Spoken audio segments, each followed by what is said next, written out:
नमस्कार मित्रांनो, लग्नानंतर होईलच प्रेम ह्या मालिकेमध्ये सध्या आपल्याला खूपच जबरदस्त असा ट्विस्ट बघायला मिळत आहे. कारण आता जीवाने नंदिनीच्या विरोधात जाऊन काव्याला नंदिनीचं मिसकॅरेज झालं असल्याचं सगळं काही सत्य सांगून टाकलेलं असतं.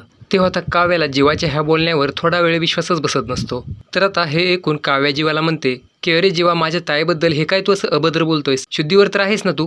यावर आता जीवा काव्याला ठामपणे विश्वासाने सांगतो की काव्या, आता हेच अंतिम सत्य आहे की आता आमचं बाळ ह्या जगामध्ये राहिलेलं नाहीये आणि आता डॉक्टरांनी सुद्धा हे सांगितलंय की आता नंदिनी कधीच आई होऊ शकणार नाहीये. तर आता जीवाचं हे सगळं बोलणं ऐकून काव्याच्या पायाखालची जमीनच सरकते. तिला खूपच जबरदस्त असा धक्का बसलेला असतो. नंतर काव्या थेट नंदिनीच्या रूमचं दार उघडून तिला पाहताच आता काव्या नंदिनीला मिठी मारून जोरात रडायलाच लागते.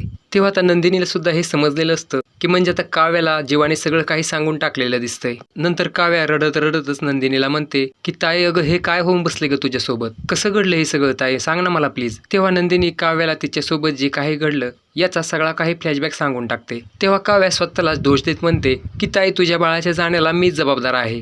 कारण त्या दिवशी आईने आपल्या दोघींच्या हातात बांधायला दिलेला तो काळा दोरा माझ्याकडून हरवला होता. म्हणून तू तुझ्या हातातला तुझा दोरा काढून माझ्या हातात बांधलास आणि माझ्याऐवजी तुझाच ॲक्सिडेंट झाला. तेव्हा नंदिनी म्हणते की काव्या, हे बघ, अगोदर तू शांत हो. अगं तू अशा अवस्थेत स्वतःला त्रास करून घेऊ नकोस. तेव्हा आता काव्या नंदिनीला म्हणते की पण ताई, इतकं सगळं होऊ नये ही गोष्ट तुम्ही माझ्यापासून का लपवून ठेवली? तेव्हा नंदिनी म्हणते की मग तुला हे कसं सांगणार आम्ही? अगं काव्या, तुला हे सगळं सहन होणार नव्हतं आणि तसंही तुझ्या IASच्या करिअरवर आणि तुझ्या बाळावर याचा खूप मोठा परिणाम झाला असता, म्हणून आम्ही नाही तुला सांगितली ही गोष्ट. तेव्हा आता काव्या म्हणते की ताई, अगं तुला किती वेळा सांगितले की तू दुसऱ्यांचा जास्त विचार करत जाऊ नकोस म्हणून. तू तुझा आणि तुझ्या बाळाचा विचार करायचास ना. म्हणजे ताई, त्या दिवशी माझ्यामुळेच तुझं मिसकॅरेज झालंय ना. खरंच ताई, याबद्दल मी स्वतःला कधीच माफ करू शकत नाही. पण हे बघ ताई, मी आता असं ठरवलंय की आता ह्या माझ्या बाळाची तू खरी हकदार आहेस. असे म्हणून काव्या आता नंदिनीला मिठी मारून जोरात रडायलाच लागते.